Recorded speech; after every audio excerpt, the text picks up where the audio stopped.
안녕하십니까. 5번째 강의를 시작하겠습니다. 성부와 성자와 성령의 이름으로 아멘. 은총이 가득하신 마리아님 기뻐하소서. 주님께서 함께 계시니 여인 중에 복되시며 태중의 아들 예수님 또한 복되시도다. 전주의 성모 마리아님, 이제와 저희 죽을 때 저희 죄를 위하여 빌어주소서. 아멘. 성부와 성자와 성령의 이름으로 아멘. 회원제 95조. 살레시오 회원은 사도적 임무를 통하여 하느님을 갈망하게 된다. 하느님께 대한 이 갈망이 성 요한 보스코의 아들들의 특징인 기도와 하느님과의 일치로 성화된 지칠 줄 모르는 근면으로 삶의 전례를 거행하게 된다.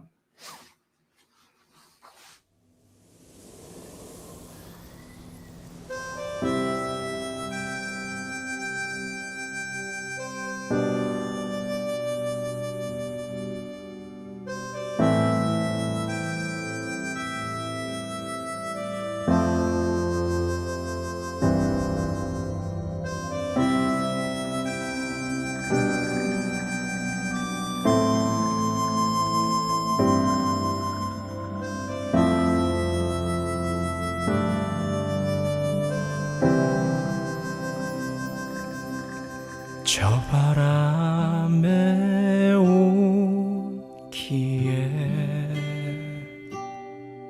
저 햇살의 축복에 날아가는 새처럼 내가 너의 날개가 되어 지금 이 아픔들 모두 바람 되어 하늘에 올라 더 높이 날아갈 수 있게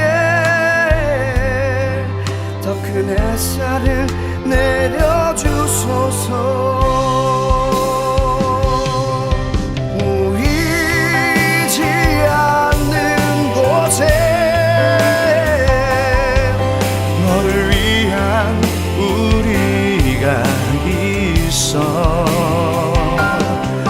하늘아 다 들린다면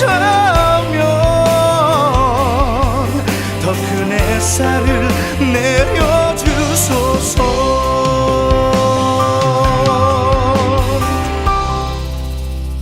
네, 안녕하세요. 2019 미스코리아 서울선 석수민입니다. 네, 코로나 바이러스로 인해서 전 세계적으로 힘들어하고 있는 상황인데요. 작지만 이 노래로 인해서 많은 분들이 힐링을 했으면 좋겠습니다. 여러분 힘내세요. 오늘은 이 곡으로 여러분들에게 조금이나마 마음의 위로가 되셨으면 좋겠습니다. 여러분 모두 힘내세요. 한국 파이팅! 코로나가 없어지는 그날까지 화이팅! 여러분 힘내세요. 대한민국 화이팅! 대한민국 화이팅! 힘내세요. 저 바람에 오기에 저 햇살의 축복에 날아가는 새처럼 내가 너의 날개가 되어 지금 이 아픔들 모두 바람 되어 하늘에 올라 더 높이 날아갈 수 있게 더 큰 햇살을 내려주소서. 보이지 않는 곳에 너를 위한 우리가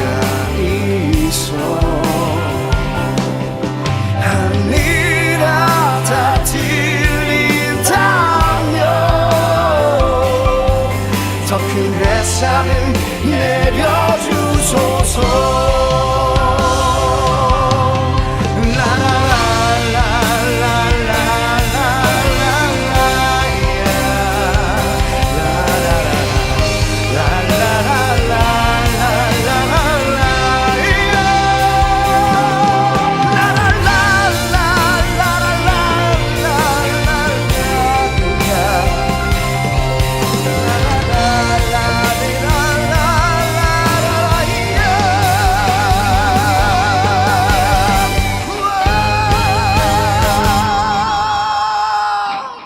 지금 이 아픔들 모두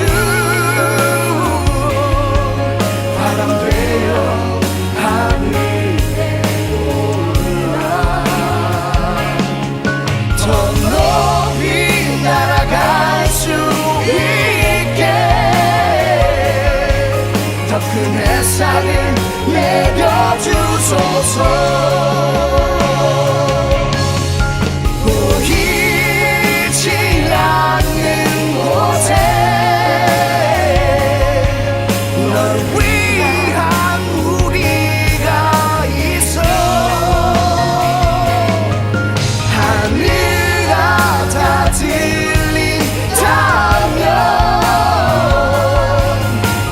햇살을 내려주소서.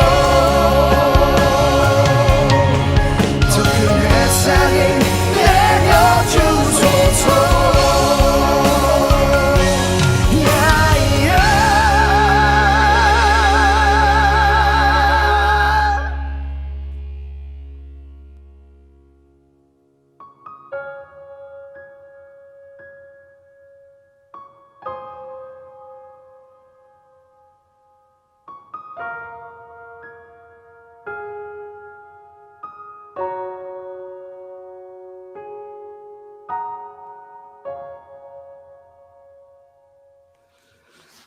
이번 강의는 산 증거에 대한 것입니다. 우리의 서원의 삶을 능동적인 삶으로 살아가는 것, 또한 서원을 뛰어넘는 더 높은 차원으로 우리 수도 생활을 살아가는 삶에 대한 것을 말씀드리겠습니다.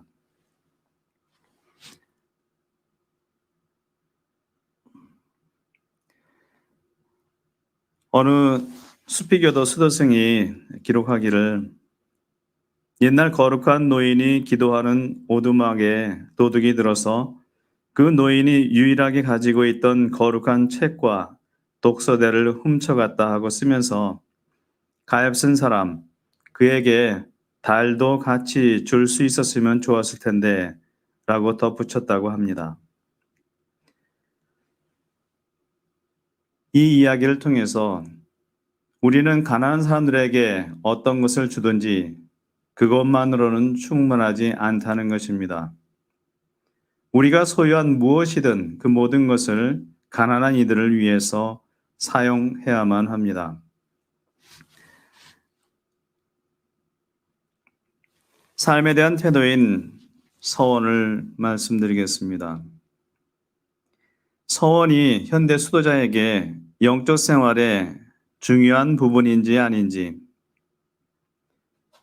그에 대한 대답은 그렇기도 하고 아니기도 합니다. 서원을 삶에 대한 규제로 사용한다면 그렇지 않다가 될 것입니다. 그러나 삶에 대한 태도로 간주된다면 그렇다가 될 것입니다. 삶에 대한 태도로 받아들이는 서원은 우리 영적 생활의 중요한 부분이 될 것입니다.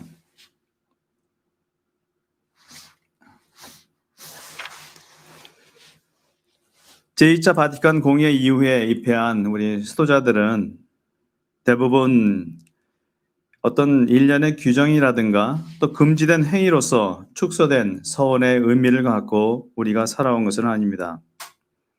서원은 세상의 횃불이자 이상이며 지금 여기서 살아야 할 희망의 징표가 되어야 합니다. 지금이야말로 세상은 그 어느 때보다 서원의 의미를, 서원의 삶을 필요로 하는 때인지도 모르겠습니다.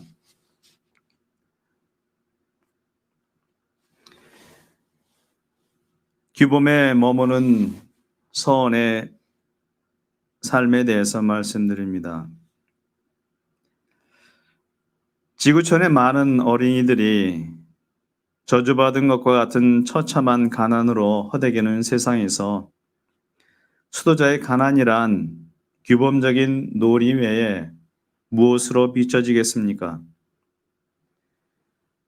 공공연히 성을 억압하고 착취하며 왜곡하는 세상에서 외롭고 사랑 없이 살아가는 사람들에게 정결이란 그들에게 이것을 강요하는 것이 아니라면 무엇이란 말입니까? 어느 국가든 민족의 자율성을 찾고자 요동치는 세상에서 또한 억압받는 사람들에게 순명이란 모욕적인 비굴함 외에 무엇으로 보여지겠습니까? 즉 세상 어디를 가든 가난, 정결, 순명이 존중해야 할 가치가 아니라 부숴버려야 할 멍해로 여기는 이 세상의 모습 안에서 안전을 추구하는 가난, 고립으로 여겨지는 정결, 의존적인 순명이 무슨 증거의 가치가 되겠습니까?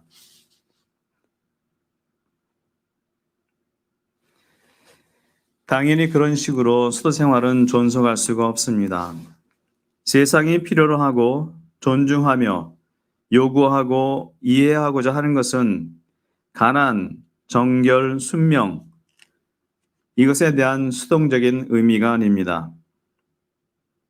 오히려 사람들이 바라는 것은 너그러운 정의, 무모할 만큼의 사랑, 조건 없는 능동적인 경청의 모습이 사람들이 이 시대에 요구하는 수도자의 모습입니다.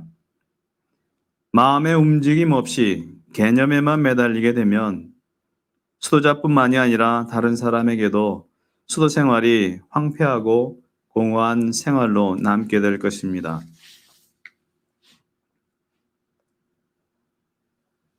우리는 진리를 찾아 나가는 존재들입니다.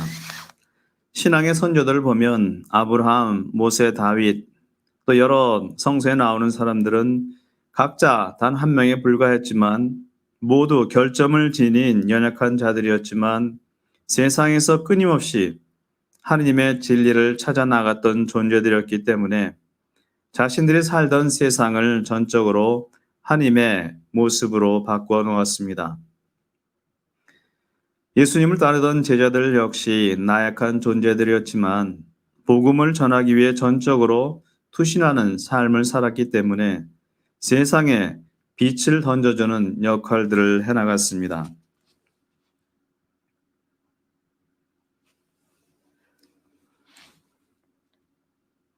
우리는 서원을 넘어서는 서원에 머무는 삶, 응답이 아니라 서원을 넘어서는 응답으로 능동적인 삶으로 나아가야 합니다.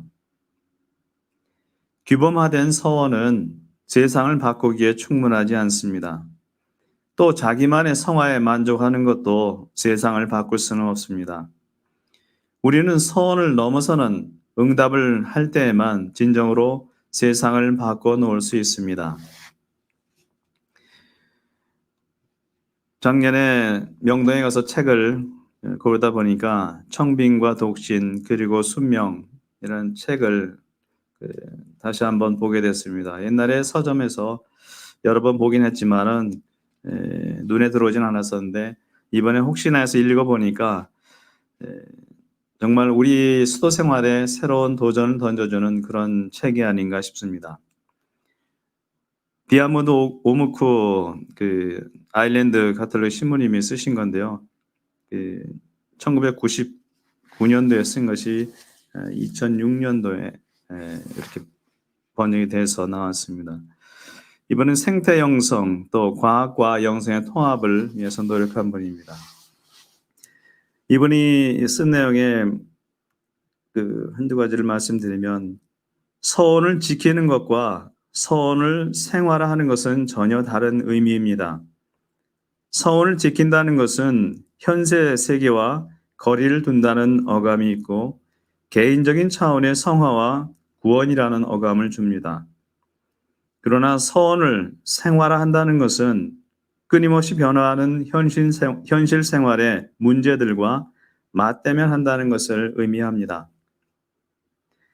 또한 서원 생활은 우주적이고 지구적이며 상호 연관성을 깊이 있게 하는 일과 연관되어 있습니다. 하느님은 상호 관계를 손상시키는 경계들을 거부하시고 세상 주변부로 우리를 파견하십니다. 많은 내용들을 특히 수도 생활의 서원에 대한 의미를 수동적인 의미가 아니라 능동적인 의미로 우리가 어떤 삶을 살아야 되는지 좀 더 높은 차원으로 세상의 빛과 소금이 될 수 있는 것들을 우리에게 도전적으로 이야기해 주는 책입니다. 나중에 기회 있으시면 한번 보시면 좋겠습니다.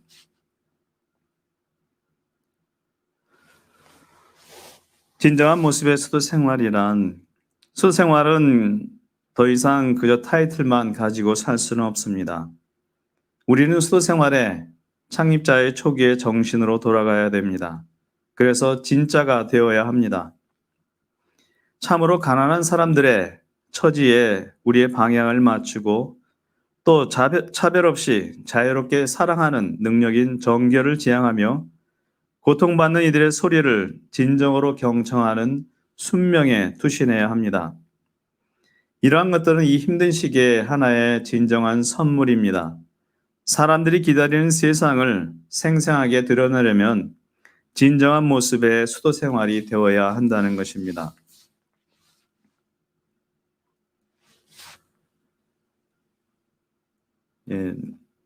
2016년도에 2월 22일 봉헌생활의 해에 한국여자 수도회 봉헌생활 수도회 장성연합회에서 봉헌생활 현실과 쇄신 방향에 대한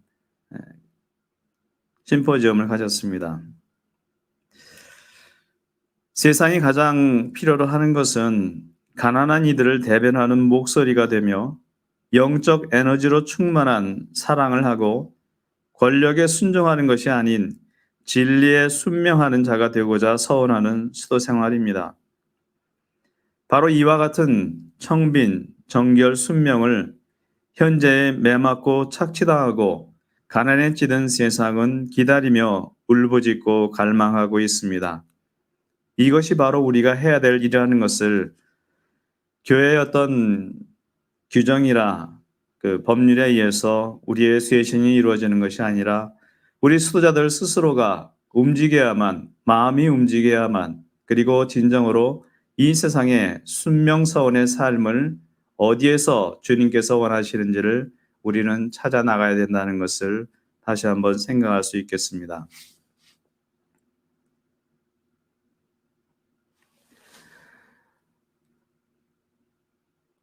살레시안 영성을 잠시 보면요.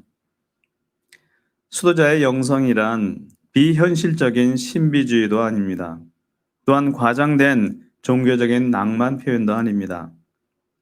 영성은 살아있는 신학입니다. 영성은 우리가 믿는다고 선언하는 것을 실천하는 삶입니다. 살레시안 영성은 하나님께서 청소년들의 영혼 구원을 위해 돈보스코를 선택하셨음을 믿는 것이며 또 우리의 관상적인 삶으로 청소년들의 영혼 구원을 구체화해야 하는 그런 삶을 우리에게 소명으로 주셨습니다. 세상의 여러 도전들 안에서 우리는 하느님의 눈으로 그 모든 것을 바라보고 해석하고 또 증거하는 삶을 살아야 됩니다. 또 우리가 행동하는 이유, 우리가 행하는 이유들에 대해서 관상적인 태도로 우리가 찾아나가지 않는다면 우리는 그저 하나의 일꾼이 세상에 필요한 노동력으로 일하는 사람뿐이 되지 못할 것입니다.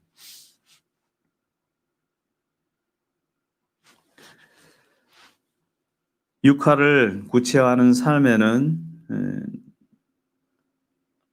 육화로 말미암아 온 인류가 거룩하게 되었음을 믿는다면 과소평가되고 모욕당하고 조롱받는 사람들의 편에 당당히 서야 합니다. 그 자리에 우리가 가야 합니다. 성찬 공동체를 믿는다면 참으로 굶주리는 사람들과 삶의 빵을 나누고 기쁨을 누리지 못하는 사람들과 매일의 포도주를 나눠야 하는 나눔의 삶을 살아야 합니다. 우리가 베들레헴을 믿는다면 가난하고 보잘것없고 소외된 사람들 가운데 하느님의 말씀이 들려온다는 것에 항상 깨어 있어야 합니다. 우리가 그들 속으로 들어가야만 하느님의 목소리를 그들 안에서 들을 수 있을 것입니다.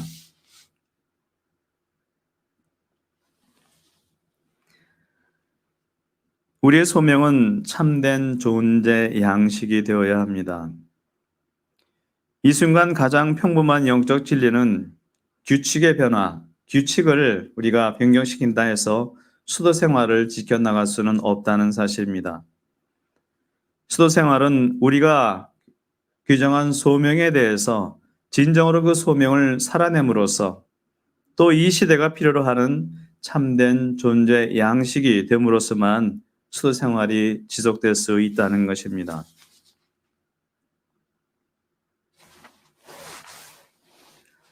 수도 생활은 삶의 질문들을 마주하는 삶입니다.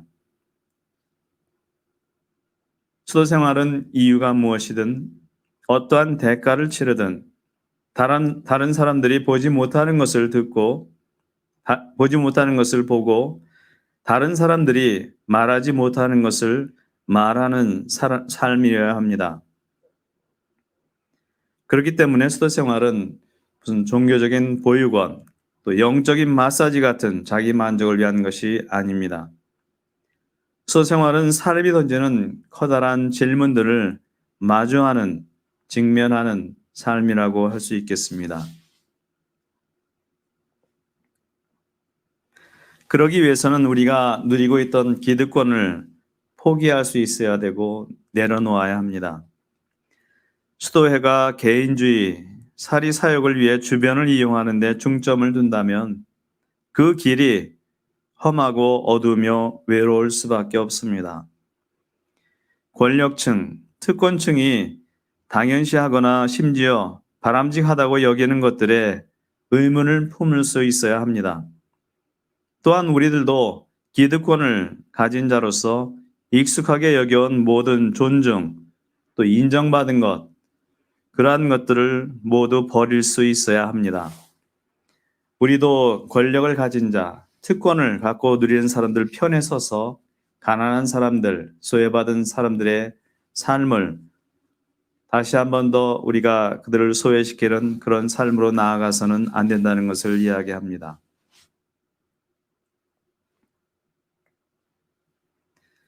우리에게는 신중함으로 살아가는 것이 필요한 것이 아니라 증거의 삶을 살아야 합니다. 우리 선배들, 살레시아의 선배들은 사회의 인정을 위해서 사는 것이 아니라 하나님의 뜻을 위해서 살았습니다. 규율에 초점을 맞춘 것이 아니라 복음에 충실한 삶을 살려고 노력했습니다. 신중함 때문에 그저 자기 삶 속에 파묻혀 산 것이 아니라 믿음을 바탕으로 세상 속으로 움직여 나갔습니다. 이 시대에는 우리 수도자들의 증거가 세상 속으로 들어가는 그 증거가 더욱더 필요한 시기가 아닌가 생각합니다.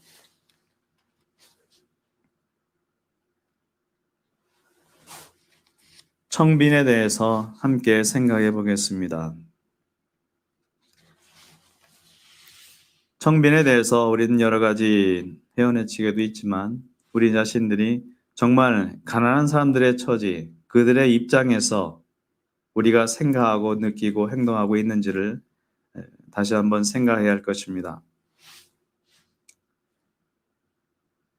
현실 사회는 소유물, 자신이 갖고 있는 것을 통해서 그 사람이 어떤 사람인지를 규정하는 그런 사회 속에 살아가고 있습니다. 인간의 탐욕은 온 세상에 둘러싸여 있습니다. 마치 거대한 바이스처럼 꽉 세상을 움켜쥐고 있는 듯이 우리는 그 속에 파묻혀 살아가고 있습니다. 세상은 자신이 가진 소유물로 스스로를 규정할 뿐 아니라 사회적인 특별 계층으로 구분하기까지 합니다. 그래서 최고급 차를 소유하라고 가장 비싼 드레스를 입으려 하고 핸드백이든 구두든 많은 것들을 자신들이 소유물을 통해서 자신의 어떤 존재감을 드러내려고 하는 사회의 모습을 볼 수 있습니다. 먹을 것이 부족한 사람들은 과식하는 날을 기다리고 있고 또 과식하는 사람들은 필요 이상으로 누리고 있는 것을 당연시하기도 합니다. 없는 사람들은 먹을 것을 필요로 하고 있지만 정작 우리가 너무 많은 것이 먹을 것이 풍부하기 때문에 그 속에서 과식하는 것에 대해서 그것을 당연시 여긴다면 그것은 또한 가난한 사람들의 처지, 그들의 입장을 우리는 결코 이해하지 못하는 입장이 될 것입니다.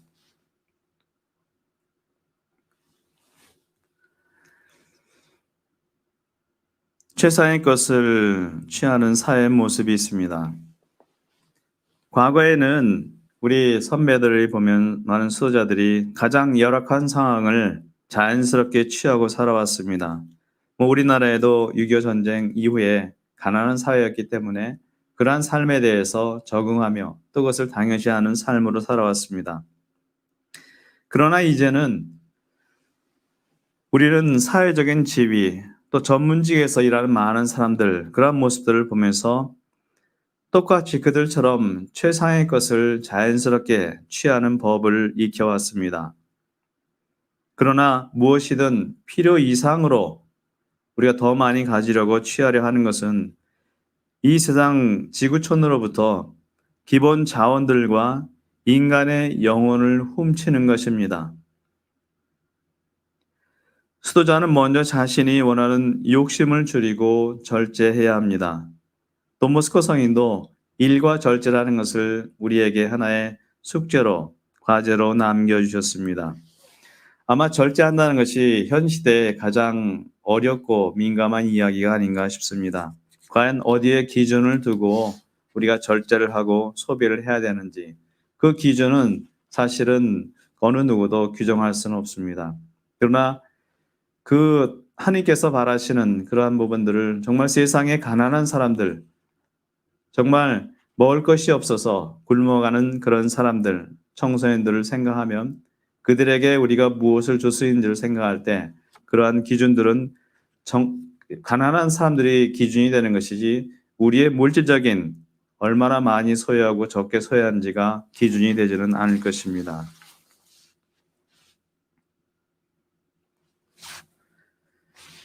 세상에는 공정하지 않은 분배의 삶을 보이고 있습니다.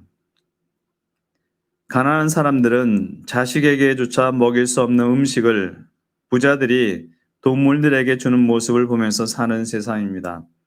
요즘은 공원에만 가도 많은 사람들이 애완견들 많이 키우고 살아가는데요. 그런 것 안에서 우리는 당연히 동물들 먹이고 키워야 된다고 생각하지만 가난한 사람들은 먹을 것이 없어서 고통당하는 그런 사람들은 과연 그것을 보고 어떤 생각을 가질지도 우리는 다시 한번 생각해 보아야 할 것입니다. 이런 세상에서 청빈 서원을 한 우리는 지상재화의 정당한 분배에 헌신해야 합니다.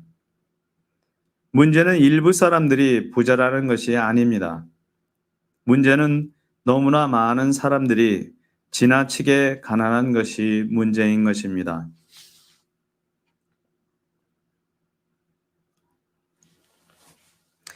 우리 수도자의 가난은 개인적인 차원이 아니라 개인적인 차원도 필요하지만 하나의 공동체적인 집단으로서의 차원으로서 청빈을 살아가야 합니다. 수도자의 가난은 개인 소지품을 임의로 지정하는 것으로 이루어지지 않습니다. 그것은 기껏해야 기본적인 것에 불과한 것입니다. 수도자의 가난은 하나의 공동체로서 집단으로서 수도자들이 소유한 상당한 자원을 가난한 이들을 위한 봉사에 사용하도록 요구합니다. 수도자가 가난을 개인적이고 규범적인 수준으로 축소시킬 때 그 수도에서 이루어지는 가난은 오래전부터 진짜 가난이 아닌 가짜의 청빈인 것입니다.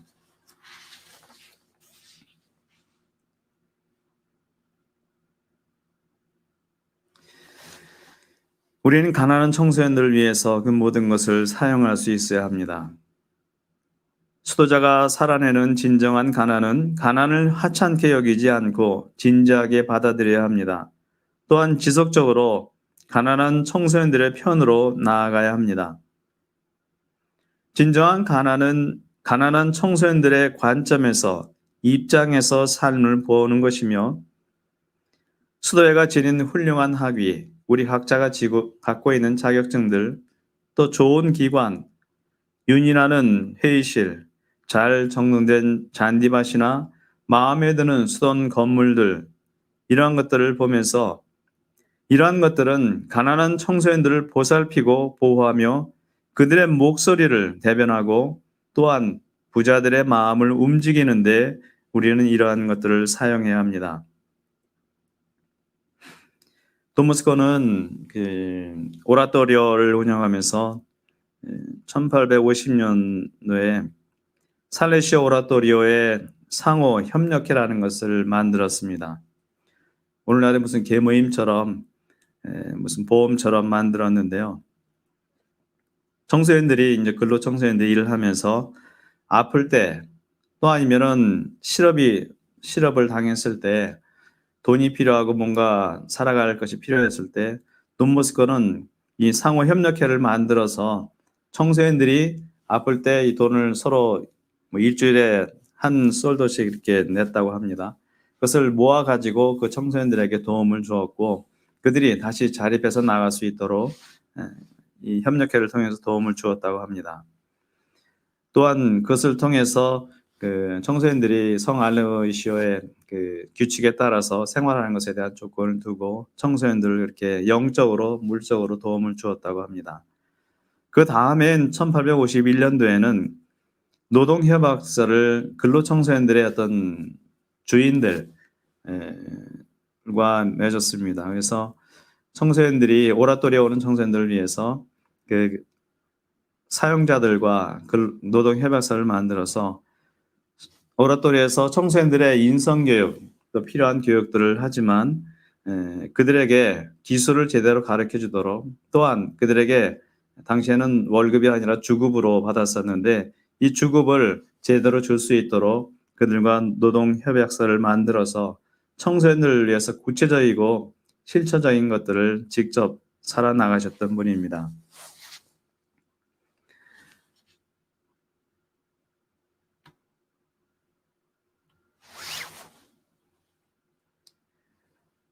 세 가지 청빈에 대한 미덕이 있습니다.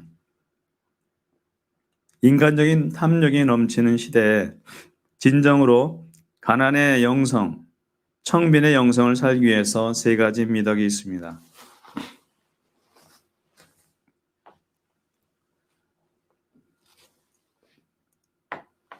첫째는 가난한 이들을 개인적으로 뿐만이 아니라 공적으로 옹호하는 일입니다. 두 번째는 수도의 차원으로 가난한 청소년들을 위한 재산 공유화입니다. 세 번째는 개인 차원으로 개인적인 회심에 대한 것입니다. 첫 번째, 가난한 이들을 공적으로 옹호하는 일에 있어서 가난한 이들의 존재를 빼고는 예수님을 진지하게 따르는 복음적 삶이 요구하는 바를 진정으로 이해할 수는 없습니다. 복음에 집중하게 되면 가난한 이들, 가난한 청소년들에게 나아가게 될 것이고 또 가난한 청소년들에게 집중하면 복음을 우리는 이해할 수 있게 됩니다. 이 둘은 상호 보완적인 의미를 갖고 있습니다.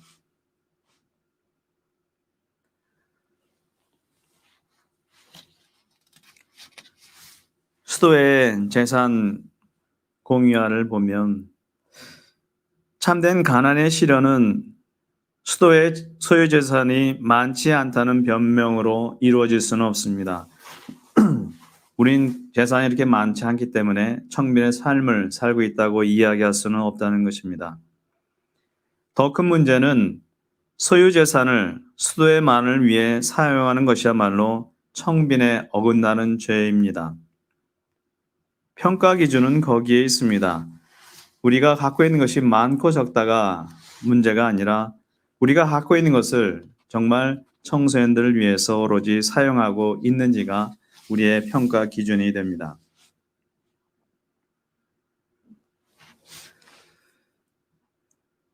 가난한 청소년들을 위해 무엇을 주든지 그것만으로는 충분하지 않습니다. 우리가 소유한 것, 즉 가난한 청소년들을 위해 우리가 맡아 소유하고 있는 것은 전적으로 가난한 청소년들을 위해 사용되어야 합니다. 그것은 수도의 삶이 진정으로 가치 있게 여기는 것은 무엇인지를 무언으로 드러내주기 때문입니다. 수도회도 재정 보고를 하죠. 수도회 재정 보고서는 그 수도회가 소유한 돈과 시설과 재산으로 실제로 가난한 청소년들을 위해서 무엇을 하고 있는지를 살펴보는 평가이어야 합니다. 우리는 그저 돈 계산이 수익과 지출을 보고하는 그런 계산이 아닙니다. 과연 그 돈으로 우리는 어떻게 무엇을 위해 사용하고 있는지를 우리는 항상 살펴보아야 합니다.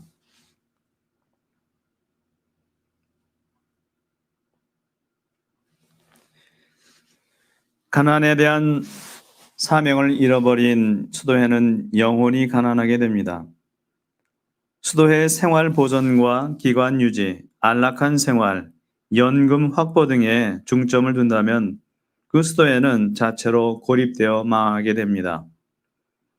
그러한 수도 생활 속에서 수도자로서의 삶은 멈추게 되고 세상에서 이루어지는 모든 상징적인 우리들의 몸짓은 징표가 아닌 연극과 같은 것이 되어버리고 맙니다.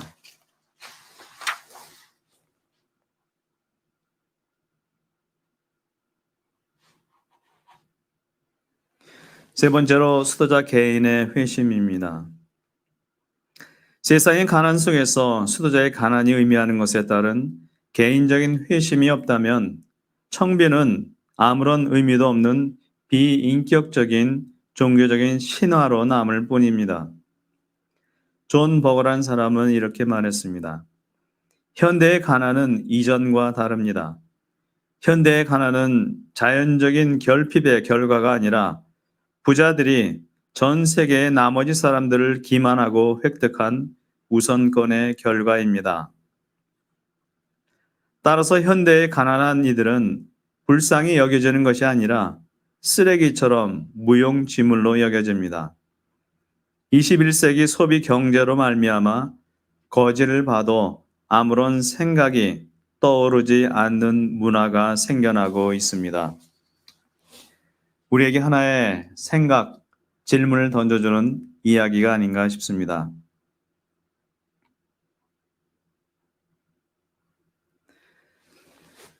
수도 생활의 역할은 단순히 개인적 소유물의 통제가 아니라 우리가 얼마나 갖고 있는지에 대한 그것을 보는 것이 아니라 세상의 가난한 청소년들을 외면하고 증가시키는 사회의 부도덕성을 상기시켜주는 것입니다.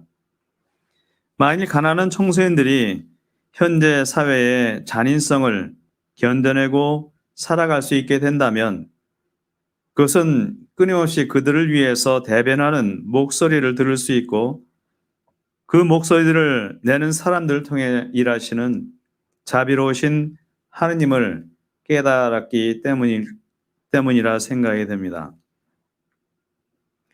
수도 생활이 이전처럼 이 시대에도 진정한 청빈의 삶이 된다면 가난한 청소년들을 위해 목소리를 내는 수도자가 되기 위해 입회하는 성소자들이 다시 생겨날 것입니다. 이 청빈의 삶, 가난의 삶은 우리가 이 시대에 보일 수 있는 어떻게 보면 가장 중요한 표징이 될 수도 있을 것입니다. 우리가 이런 청빈의 삶을 진정으로 살아가지 않는다면 많은 입회자들이 굳이 이 사회 안에서 나를 희생해서 수도자가 될 이유가 무엇인가 반문하게 될 것이고 또한 수도 생활을 해나가는 우리 자신들도 내가 정말 진정으로 수도 생활을 해나가는지 의문을 갖게 될 것입니다. 가난한 자들의 입장에서 우리는 살아가야 됩니다. 예수님은 가난을 이야기하시지 않았습니다. 가난을 정의하지 않았습니다. 가난한 사람들, 그들의 입장에서, 그들의 처지에서 우리가 무엇을 해야 할지를 우리의 삶 안에서 항상 말씀하고 계십니다. 영광이 성부와 성자와 성령께 처음과 같이 이제와 항상 영원히 아멘. 신자들의 도움이신 마리아님, 저희를 위하여 빌어주소서. 성부와 성자와 성령의 이름으로 아멘. 감사합니다.